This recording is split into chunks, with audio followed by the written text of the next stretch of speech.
So I recently came across a YouTube short from a very prominent YouTuber and geopolitical analyst.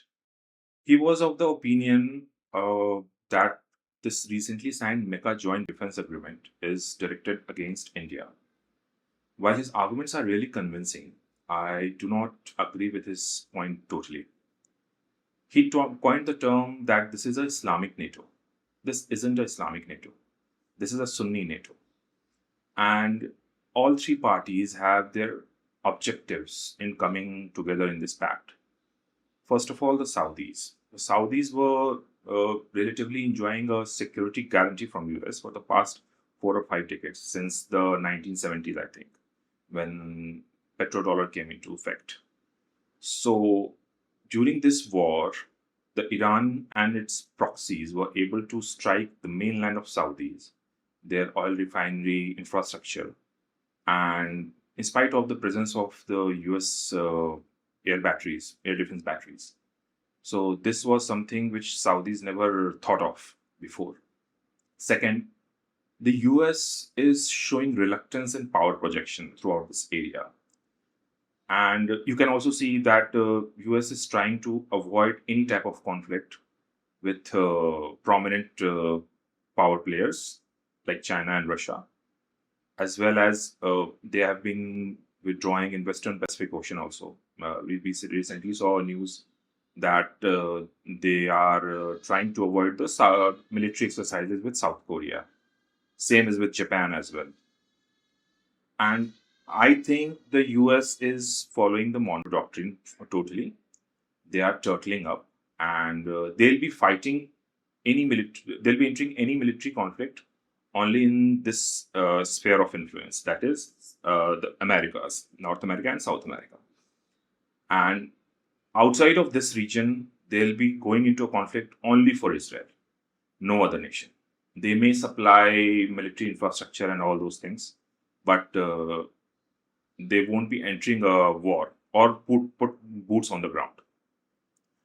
Second, this is the era of standoff weapons.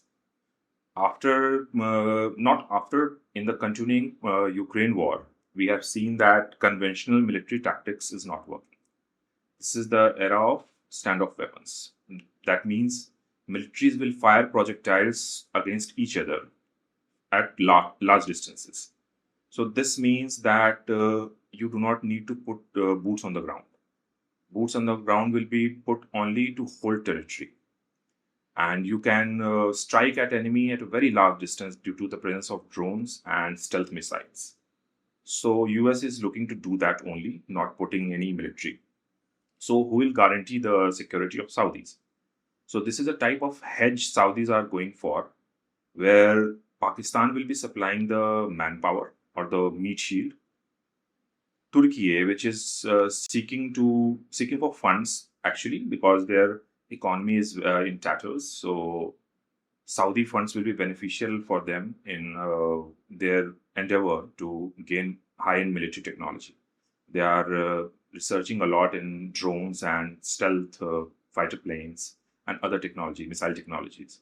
So who better to fund that than the Saudis? The Pakistan, which everybody knows is a hired gun. Whoever bids higher can gain services of Pakistan. In fact, last time they were ready to provide security to Israel in Gaza. They were ready to deploy their troops. I don't know what happened to that agreement, but there wasn't an agreement. There was discussion, but they were ready to do that. And we already know that they have been deployed previously also in the Middle East, and what they have done to the Palestinians before. So they are a hired gun, and they are going to gain from it. They post the Bin Laden world. Pakistan was facing a relative isolation in the geopolitical arena. So they are gaining influence again. Not influence per se, I would say relevance. They are seeking relevance again, and especially the funds from Saudis and other countries, because this treaty is being backed by USA. We recently saw the tweet of Donald Trump. So they are seeking funds to pay off their debts or actually run their economy, because when they'll fall, no one can predict. but it's really close. So Pakistan is seeking that. So all three parties have mutual objectives to gain. Everybody is going to gain from it. That's why this treaty is being signed. Moreover, if you analyze the GCC countries, Gulf Cooperation Council, what GCC was lacking was that it was restricted to the Gulf nations only. And all other Sunni nations, especially Pakistan, Turkey, and Egypt, were out of it. And this military pact is going to add on to it. I am predicting that in the coming 2 or 3 years, or maybe 5 years or 10 years, other GCC countries will join in it because all of them are seeking a security guarantee. And that is because US is withdrawing, only this pact can guarantee them security. Let's see what happens. However, I would also like to think, because that YouTuber which created that video is has a very good record in the past. Whatever his predictions were, mostly came true. So, what happens if this prediction is true and this treaty is actually directed against India? In that scenario, India needs to act fast. First and foremost, we need to create a regional alliance of our own. We already know that we are in agreement with UAE to for mutual defense. Apart from that, we need other parties to join. I won't predict the names. Second, if the Indian state is planning anything of for taking its lands which were taken illegally by Pakistan or other territories occupied by Pakistan, we need to act fast because this treaty is presently in its infancy.